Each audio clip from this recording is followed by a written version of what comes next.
Tere hommikust! Nagu näha, me tegelikult ei teinudki nalja. Mann tahtis tulla jõuluvana külasse ja siin me nüüd siis oleme. Lähme vaatame natuke ringi, pole siin niimoodi pikemalt käinud. Ma olen siin korra küll mööda sõitnud ja ees parkinud, aga sees pole käinud. Vaatame, kuidas on.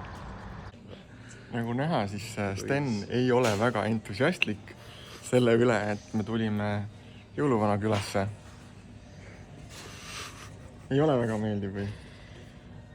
Kas see kaamer nagu lähedamal juba ei lähe või? Ma pakkusin talle siin ägedaid särke, aga ta ei võta vedu. Näiteks Arctic Circle, väga kobe särk. Suurepärased uudised. Käisime söömas ja vaatamata sellele, et kellaajaliselt ei oleks pidanud veel saama jõuluvanaga kokku saada, õnnestus meil jõuluvanaga kohtuda. Tegime pilti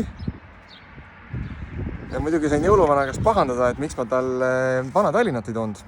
Et tema tõi mulle kingitusi, aga mina talle nüüd Vana-Tallinna unustasin laeva pealt kaasa osta. Eks siis järgmine kord teab ja kes on tulemas, siis kindlasti võtke vanake kaasa. Vanake on väga huvitatud vanakesest. Mann kirjutab siin kaarte. Ma nüüd ei tea, kas kaardi saavad ainult need, kes on jõuluvana heade laste nimekirjas või mille alusel sa neid kaarte jagad? Need, kes on minu heas nimekirjas. Vahelduseks kaubanduslikke teadaandeid. Õnnestus osta just elu kõige kallim bensiiniliiter. Bensiin maksis siin Kitilas 2,7 eurot liiter. Nii et Eestis on veel ruumi hinnal tõusta küll. Mann, kus me oleme?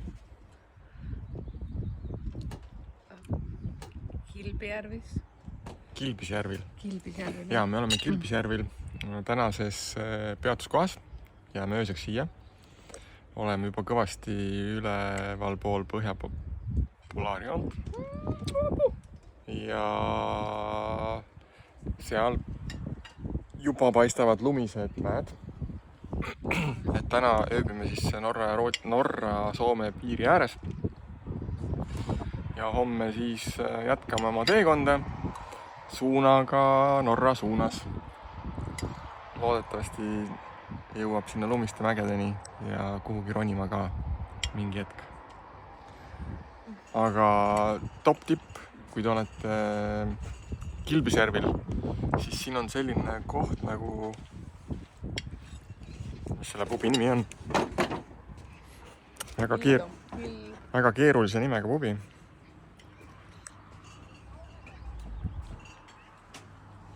Nii. Haldinmaa pubi restoran. Ja siin on kella 12:07 õhtul on ülirikkalik bufee. Maksad küll 18 eurot, aga sööd nii palju kui jaksad ja sööki on roppu moodi. Asi ole, see söök on nagu väga ja hea. Söök on väga hea, siuke kodused söögid. Ma sain seas nitslit täitsa head ja oli koos juustu ja isegi singiga. Ja Mann võttis siin endale magusa bufee valikust. Kook ja küpsist. Väga kook ja küpsist. Väga hea kalasupp oli, ülihead söögid. Et top tipp. Soovitan. Aga päeva kokkuvõtteks väike fun fact, et me oleme hetkel küll Soomes, aga tegelikult meie kellad ja telefonid on juba Norra ajas. Ja isegi poed ja söögikohad panevad oma lahtioleku ajad siin 2 kellaajas. Vot siis, selline fun fact. Homseni!